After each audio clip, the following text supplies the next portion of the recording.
வகுப்பறை மட்டும் இல்லைங்க, கட்டாயமாக விளையாட்டு மைதானமும் முக்கியம். அப்போ கொலாபரேட்டிவாக மாண்புமிகு விளையாட்டுத்துறை அமைச்சர் ஆதவர்ஜுனா அவர்களும் நானும் சந்தித்து இதை குறித்து பலமுறை பேசி ஆய்வுக் கூட்டங்கள் நடத்திவிட்டோம். நேற்று மாலை கூட இதை பற்றி நானும் மாண்புமிகு அமைச்சரும் கலந்து பேசியிருக்கிறோம். அப்போ என்னென்னா, ஒரு வாரத்தில் 40 பீரியட்ஸ் இப்போ நாங்கள் நடத்திக்கிட்டு இருக்கிறோம். அதில் 32 பீரியட்ஸ் வந்து கல்விக்காக, மிச்சம் இருக்கிற 8 பீரியட்ஸ் வந்து எக்ஸ்ட்ரா கரிக்குலர் ஆக்டிவிட்டீஸ்க்காக. அதில் ஃபிசிக்கல் எஜுகேஷனும் வருது. ஒரு நல்ல கிரவுண்ட் இருந்தால் பையனை விளையாட விடுங்க. ஒரு எம்டி ஸ்பேஸ் இருந்தால் அதை கிரவுண்டாக மாற்றுங்க. மிக முக்கியமாக, இனிமேல் தமிழ்நாட்டில் இருக்கக்கூடிய எந்த பள்ளிக்கூடத்திலையும் எந்த காரணம் கொண்டும் பிடி பீரியட் கட் செய்யக்கூடாது கூடாது என்பதை நான் கடுமையாக தெரிவித்துக் கொள்கிறேன். இது உத்தரவாகவே நீங்கள் எடுத்துக்கலாம். நிச்சயமாக எந்த காரணத்துக்கும் ஃபிசிக்கல் எஜுகேஷன் நம்ம விட்டு தர மாட்டோம். பிடி பீரியட் கட் செய்யக்கூடாது என்பதை மிகவும் உறுதியாக நாங்கள் வந்து நிலைப்படுத்திருக்கிறோம். இன்னும் அடுத்தடுத்த திட்டங்கள்லாம் இந்த மந்த் வந்து ஒரு மிக முக்கியமான தேதியில் வந்து ஒரு அறிவிப்பு வர இருக்கிறது.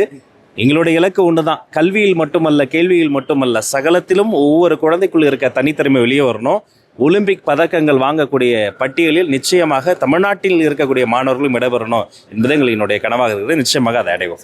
பல பள்ளிகள் வந்து பார்த்தீங்கன்னா இந்த தரம் வந்து உயர்த்தப்படாமல் ஸ்மார்ட் கிளாஸ் திட்டங்கள் எதுவுமே செயல்படுத்தப்படாமல் இருக்குது. அதுக்கு நம்ம எந்த மாதிரியான ஏற்கனவே ஒரு முறை நான் சொன்னேன், அது வந்து ஒரே நாளில் ஒரே இரவில் அது செய்து முடித்து விட முடியாது. அது சும்மா நம்ம அப்படி பில்டப்பாக சொல்ல அவசியம் இல்லை.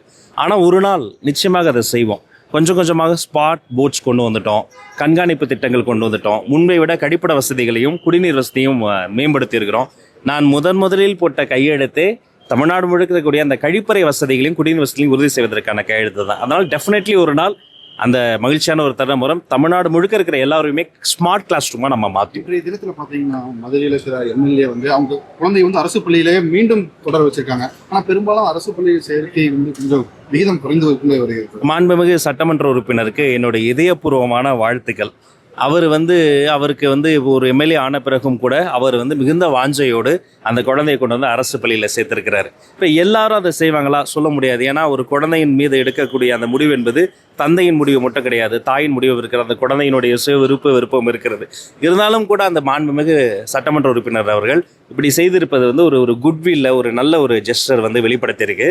அவருடைய குழந்தை மட்டும் இல்லை, அரசு பள்ளியில் படிக்கிற எல்லா குழந்தையுமே எங்களுடைய குழந்தைகள் தான். அதனால எல்லா குழந்தைகளுக்குமே நாங்கள் வாழ்த்துக்களையும் வணக்கங்களையும் இந்த நேரத்தில் சொல்லிக்கிறோம். All the best. Aachi Masala. எந்த சமையலும் ருசி தேடும் ரகசியம் 20 ரூபாய்.